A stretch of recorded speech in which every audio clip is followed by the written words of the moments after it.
चलिए। जय जयकार करो तो आप आगे बढ़ाएं।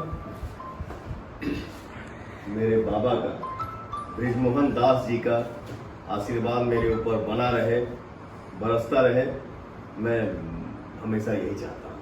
और मैं बताना चाहता हूँ कि हमारे पवन जी का बहुत सुंदर भजन आया है, लक्ष्मण जी को शक्ति बाण लगा, उस पर आपने जो भजन गाया है सबका दिल जीत लिया है।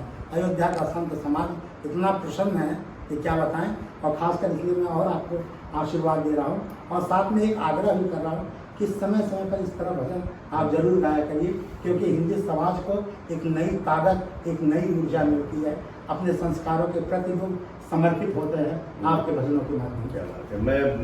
मैं तो बस यही चाहूँगा कि आपका कृपा मेरे ऊपर बना रहे और हमारे ऑडियंस का जो आशीर्वाद हमेशा मिलता है वो मिलता रहे, और मैं हमेशा चाहूँगा कि एक एक करके भजन जो है वो हमेशा हम सब के बीच आता रहे, ताकि मुझे आप सभी का आशीर्वाद मिलता है। हम संत समाज का हमेशा आशीर्वाद आपको रहता है। खूब आगे बढ़िए, खूब नाम करिए। जय जय श्री राम, जय श्री राम, जय श्री राम, जय श्री राम।